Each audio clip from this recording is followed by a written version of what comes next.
Did you know that there's a capital city that was built for millions of people but remains practically empty? And that the US wasted $17 billion for a mega project that was never even used and remains completely useless to this day? Today, we will explore 5 of the most useless mega projects in the world. Share your thoughts about these mega projects in the comments below. Number 5. Interstate H3, Hawaii. Let's start with the breathtaking scenic highway in the Aloha State, Hawaii.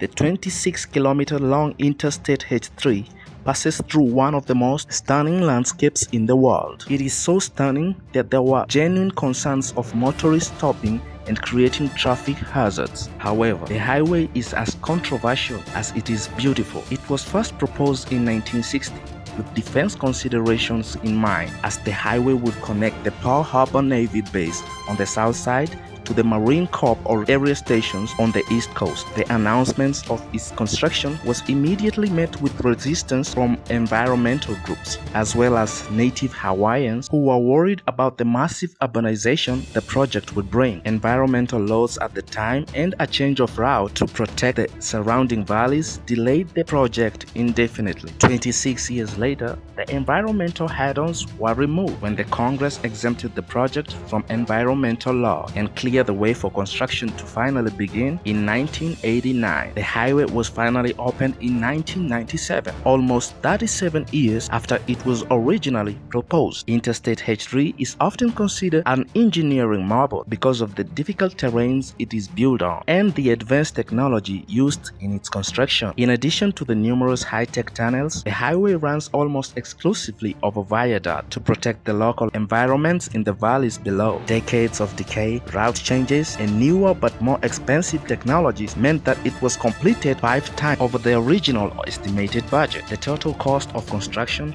was $1.3 billion, which is about $50 million per kilometer, the most expensive cost per kilometer in the world. Despite the enormous budget, this beautiful highway isn't useful for everyone. Critics believe that it's a road to nowhere because the defense considerations of the 60s are no longer relevant and the highway has no direct route to downtown Honolulu. Then there's the case of the native Hawaiians, a majority of whom refuse to use the H3 to this day. They consider it to be cursed, as many religiously significant cultural sites were destroyed during its completion.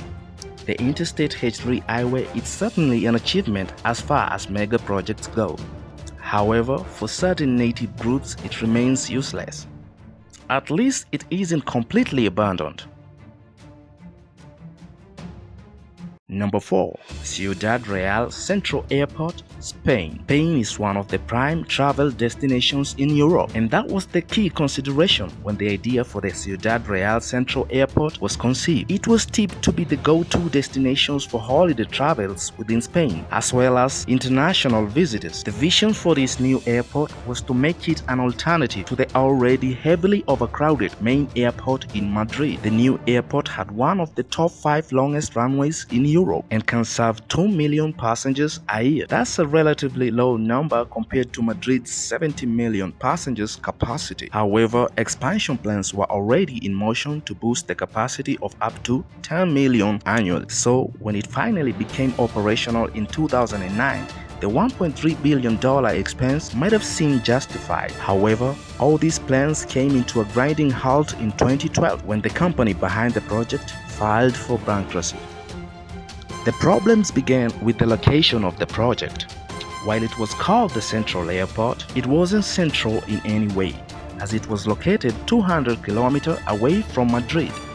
This compounded problems as most of the passengers avoided traveling for hours to get to the remote location, and most big airlines preferred to carry out flight operations from the capital. So, within the first year of opening, the newly built airport was reduced to a single small-time airline, with no major airlines to attract passengers. The airport had accumulated a $350 million debt by 2012. And surprisingly, it went into receivership and was put up for auction in 2013. The airport was even popularized as an abandoned location by the hit British TV show Top Gear in 2014. After multiple auctions fell through, including an outrageous $12,000 offer, the airport was finally sold to new owners in 2019. As businesses crashed and profits dwindled during the COVID-19 pandemic, the Ciudad Real airport got a lifeline. With little hope of passengers returning, the new owners reinvented the airport as a new home for grounded planes, given its dry climate, long runways, and its spaciousness. By August 2020, there were 65 airplanes parked on the airport, with expansions underway to provide a strong facility for over 300 aircrafts. This new storage approach gave the airport a much-needed business opportunity. However, all the stored planes will eventually be gone once the pandemic is finally over, and the return of normal flights operations remain elusive. This billion-dollar mega project remains effectively useless for passengers around the world. Number 3. Naypyidaw, Myanmar. Next up is another mega project that made it to top gear.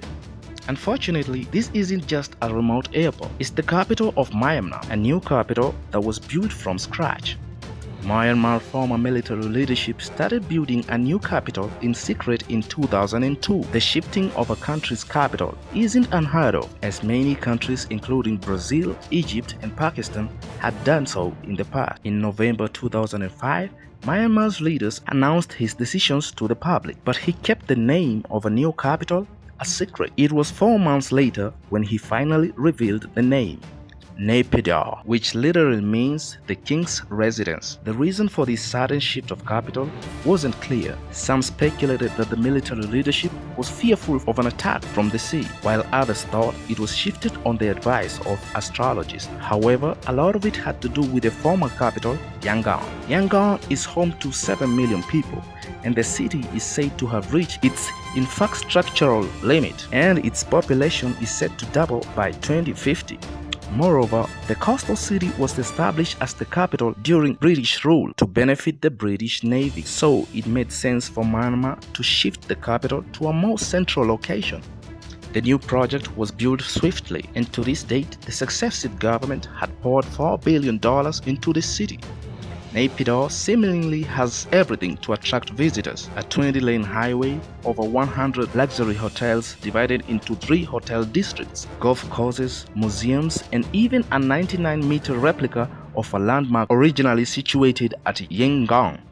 But there is one essential component that remains missing: a population. The new capital is home to less than 1 million residents, most of which resides in the suburbs that were present even before the city became the capital. But why does no one want to live there? A lingering gap in health facilities, lack of quality educational institutes, and economic opportunities means that most of the population is reluctant to make the city a permanent home. So, the city often paints the picture of a deserted place and is often referred to as a ghost town. The incredible 20-lane highway is practically empty, traffic congestion is unheard of, and at times a single automobile is caught drifting on the tremendous road. The city has an airport that can handle 3.5 million passengers every year. But on a busy day, a dozen people will actually use it. The shopping malls are visited only by the diplomatic staffs on weekend, while the hotel lobbies are mostly empty. Despite the apparent barrenness, there's a silver lining for the royal capital. It's built at the city of the future, and with the exploding population, Naypyidaw still has time for an inevitable redemption.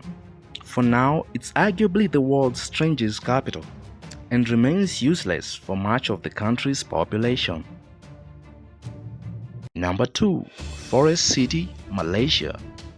We talked of an apparent ghost city, and next on our list is a green futuristic smart city that will rise from reclaimed land on 4 artificial islands and will be built around an artificial forest ecosystem. Forest City location makes it an appealing bet for investors who are aiming to profit from its proximity to the independent city-states of Singapore. Singapore has the world's second busiest port and a thriving economy. The developers have already linked Forest City with Singapore, through the second link bridge, shortening the distance between the cities for just 20 minutes. Forest City will also have its own custom facilities, enabling residents to move freely to Singapore and back. The design is advertised to incorporate many green innovations. Forest City will feature buildings with green rooftops and vertical gardens, providing a jungle experience. City streets will have a multiple-layer design, with the lower layer for traffic and parking spaces, while the upper layer will feature parks,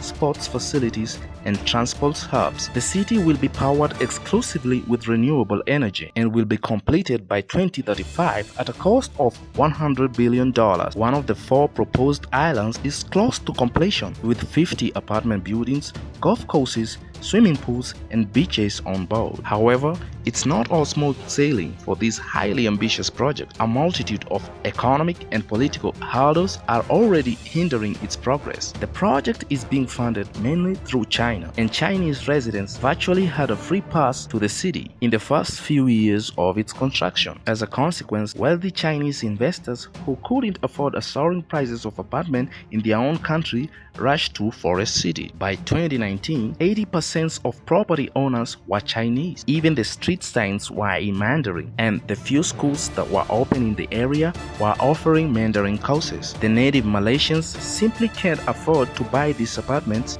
as property prices are set by only the Chinese concepts in mind. This influx of Chinese investors caused a public outcry, with opponents of the project calling it a new form of colonialism. So, after a change of leadership, the returning Prime Minister, Mahathir Mohamad, banned foreigners from owning properties in the Forest City. Many foreigners started leaving the city, and new investors were discouraged. The next major setback came in the form of the pandemic and the worldwide travel bans. Malaysia's movement control order meant that no new investors could move in. Lots of the existing investors opted out of the project due to the uncertainty. So, by the start of 2020, less than 500 people were actually living in the residential development, which is not a lot, considering that the Forest City is designed for 700,000 people. The project has remained in flux ever since, with some salespeople claiming as few as 10 homes were sold on Forest City since the start of the coronavirus pandemic. Moreover, Country Garden laid off more than 1,000 of its Malaysian workers in the past year, signaling the epic downturn in the project's fortune. Forest City was probably too ambitious to begin with, too futuristic to truly achieve, and too politically challenged to succeed anytime soon. It's safe to assume that despite the billions invested, Forest City is currently a useless mega project. Number 1. Yucca Mountain Nuclear Waste Repository. We conclude this list with a mega project that was planned in view of a sensitive global issue. Nuclear waste isn't talked about as much as other environmental problems. However, if not stored properly, it can be deadlier than anything ever witnessed since the advent of civilization. As of now, nuclear waste is stored above ground, near the power plants where it comes from. However, the scientific community agrees that the safest permanent disposal solution is to store this hazardous waste underground. In the 1980s, US authorities set about finding a permanent solution to this growing waste problem. In 1987, Yucca Mountains in Nevada was identified as the best available option. It was close to the USA's most used nuclear testing site and was away from any population centers. The plan was to deposit the waste from all over the country in a tunnel complex about 300 meters under Yucca Mountains. In addition to the isolated location, Yucca Mountain is made of volcanic ash formed millions of years ago. It allows the Yucca Mountain to absorb any radioactive waste without crumbling or cracking. Yucca Mountain seemed like a great location for a repository on paper, but Nevadans were having none of it. The United States have over 100 operational enclosed nuclear reactor sites in 34 states, but none of them were in Nevada. So the congressional representatives and the general public vigorously opposed the idea of being the only nuclear dumping site in the whole country. Furthermore, questions were raised over the artificial hydrological and geological surveys of the mountains. Opponents believe that the site was unsuitable for repository as it runs the risk of contaminating a nearby water source.